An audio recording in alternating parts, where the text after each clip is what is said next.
¿Por qué se llega a la crisis? ¿Por qué se llega a la crisis? Es obviamente una suma de cosas, ¿no? Esta es una empresa que en 80 años tuvo 5 presidentes y el último estuvo 30 y pico, 32, y el anterior había sido el padre. ¿Sí? ¿Se entiende? Esto había perdido su naturaleza cooperativa, a pesar de que tenía 1000 socios, su estructura, esto era una empresa familiar. Era una empresa familiar. Es verdad que esta era una empresa que tuvo una estructura también compatible con una empresa familiar. Una empresa que recibía entre 200 y 300.000 litros de leche por día. Que es una cosa, no poca cosa, pero que sí es cierto que es una empresa que tal vez tiene una dimensión que puede manejarse con un nivel de menor exigencia que la que hoy conocemos pensando en Milcap, ¿sí? Esta empresa funcionó 70 o 65 años, creciendo muy lentamente, abasteciendo una zona que era fácil de abastecer, que era Santa Fe y sus adyacencias. En rigor, Santa Fe y el noreste argentino, que es una zona a la que las demás lácteas en general le han prestado poca atención, ¿sí? El fuerte de Milcap siempre fue Santa Fe, Paraná, Resistencia, Corrientes, Posada, por llamarlo de alguna manera. Este fue el foco de negocios de Milcap y un foco de negocios que tuvo poca estrategia. Naturalmente se cayó allí. Y resultaba bastante sencillo para Milcap abordar este escenario comercial. Cuando se advierte que Argentina puede ser un país productor de lechería de verdad, productor de leche de verdad, y la década del 90 es una década de explosión en la lechería, se hace una cantidad importante de esfuerzos para conseguir que Argentina tenga un protagonismo significativo en el mundo, y aparece Brasil como un mercado muy demandante de productos lácteos, la lechería comienza a crecer, hay incentivos económicos para que comience a crecer, y Milcap, de la mano, ahí aparecen una nueva generación de ejecutivos liderados por el yerno del presidente. Muy bien, pero creo que ahí se metió un grupo de jóvenes profesionales con ambiciones, con ganas de hacer cosas diferentes, y esto creció desusadamente, desordenadamente, incluso del peor modo, digamos, ¿no? Generando algunos bolsones de corrupción o de pequeña corrupción que después terminaron atentando contra la propia sostenibilidad de la compañía, ¿sí? Como claramente se planteó un divorcio allí entre los nuevos funcionarios que despreciaban a los productores incultos que habían manejado la compañía hasta allí. Entonces, para que eso tuviera una ruptura o tuviera alguna posibilidad de análisis diferente, se ideó, y a partir también en esto es responsabilidad del IFC que trae estas ideas a la compañía, se ideó la figura de la sociedad anónima. Es verdad que para crecer había que endeudarse, y para endeudarse había que tener un sujeto capaz de endeudarse que respondiera a los estándares internacionales. Y por eso se crea en 1995 la sociedad anónima, en un modelo que está muerto antes de nacer, porque la sociedad anónima tenía los activos industriales y comerciales y era el territorio que manejaba la gerencia, y la cooperativa era la encargada del aprovisionamiento, ¿sí? Y aquí había 1000 operaciones de compra y había una operación de venta hacia la sociedad anónima, ¿sí? Con lo cual, la sociedad anónima no tenía manejo de su principal insumo y estaba inevitablemente colgada de los humores y de la política que se desarrollaba en la cooperativa. Claramente la cooperativa es una entidad política, el presidente es un presidente político que surge de una asamblea donde 200 socios van y votan, y claramente los que van tienen algún tipo de privilegio. Los que votan reciben o más precio de leche o más empleo para su familia o ese tipo de cosas, como pasa en cualquier actividad política donde la política muestra sus vicios, ¿sí? Bueno, aquí esto sucedía. En el 95 la empresa estaba creciendo y comienza a tomar sus primeros créditos y eso la empuja hacia la sociedad anónima.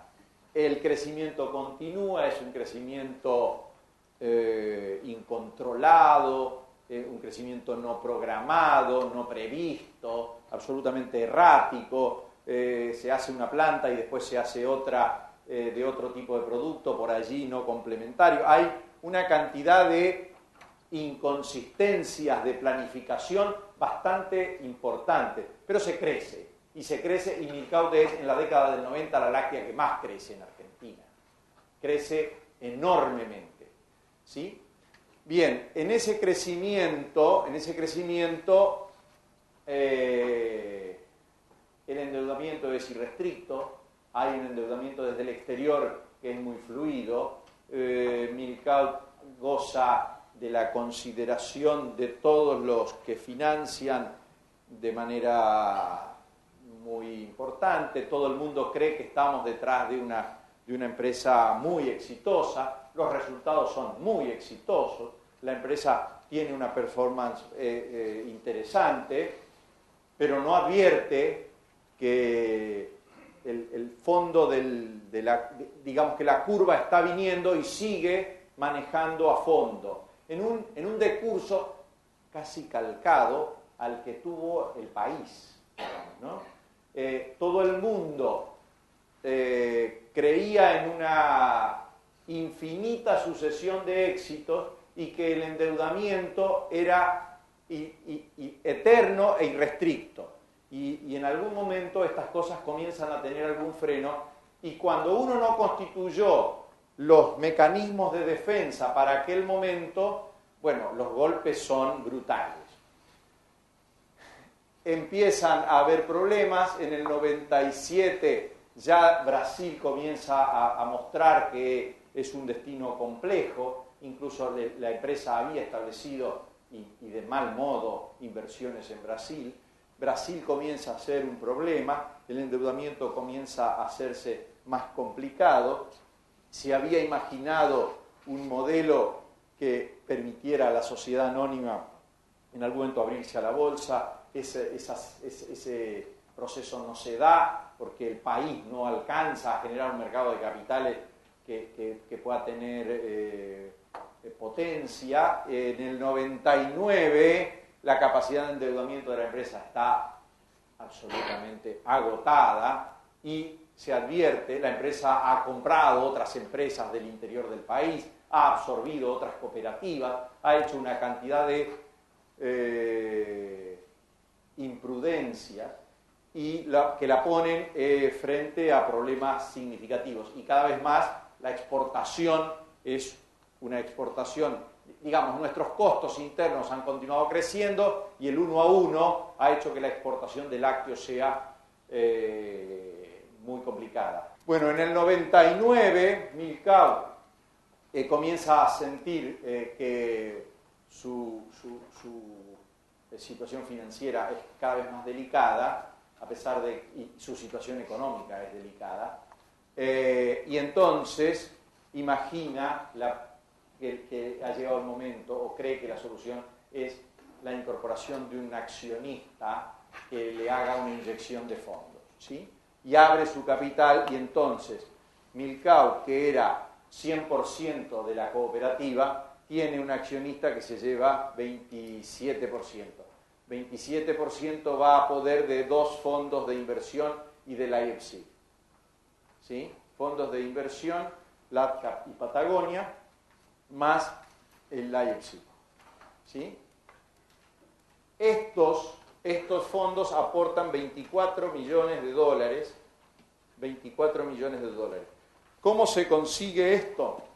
En realidad no es que aportan 24 millones de dólares, aportan 20 a Milcao y con 4 millones de dólares le compran acciones a los 1.000 productores que votan en una asamblea esta situación, digamos, ¿no? Hay 4 millones de dólares que van a parar a los bolsillos de los 1.000 productores que tenían cada uno de ellos alguna pequeña participación de Milcao y venden la participación de Milcao y 20 millones capitalizan a la compañía, ¿sí?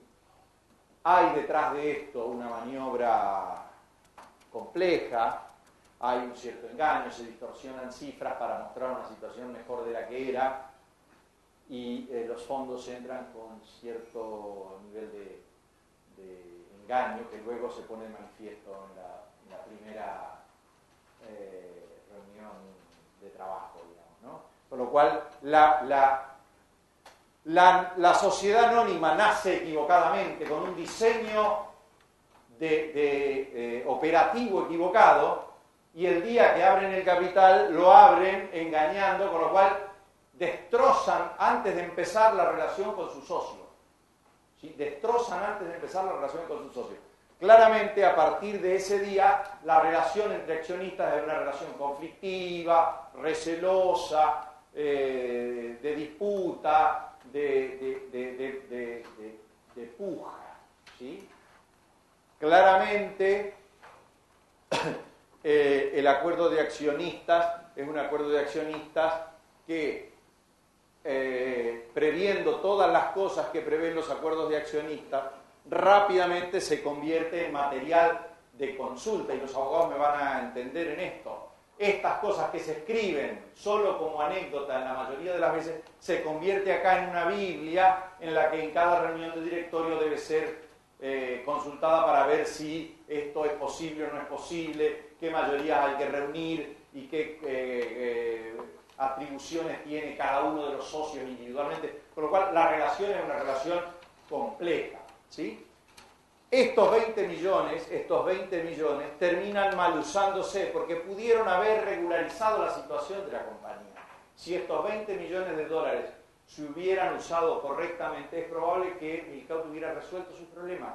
La cuestión todavía no estaba tan degradada, pero las pujas, y aquí ya se había planteado una puja entre el gerente y el presidente, cada uno en una puja de poder, por manejar. Claramente tenemos dos empresas que tienen distintos responsables y cada uno preocupado por la salud de la suya, con lo cual aquí hay un divorcio entre sociedad anónima y cooperativa que afecta a estas relaciones y las dificulta, además potenciado esto por un vínculo familiar que hace que ni siquiera pueda resolverse por vía del poder o por vía de lo que en estos casos significaría el quedarse en el camino de alguno de los contendientes, ¿sí? Esto se malusa, se le da un uso erróneo, se sigue creyendo que la salida es seguir huyendo para adelante, se continúan haciendo inversiones y se escapa tratando de darle incluso más dimensión a la compañía, comprando algunas otras, ¿sí? Con lo cual agravan el problema. Cuando llega el año 2000, es obvio para cualquiera que la empresa está yendo inevitablemente hacia el precipicio, ¿sí? Simultáneamente la lechería ha entrado en crisis. Ya aquí hay una crisis empresaria, pero hay una crisis sectorial. La crisis sectorial es una crisis muy grave, muy compleja, que de hecho determina que hoy contemos con que las principales lácteas, básicamente Sancor y Serenísima, tengan situaciones comparables a las de mercados.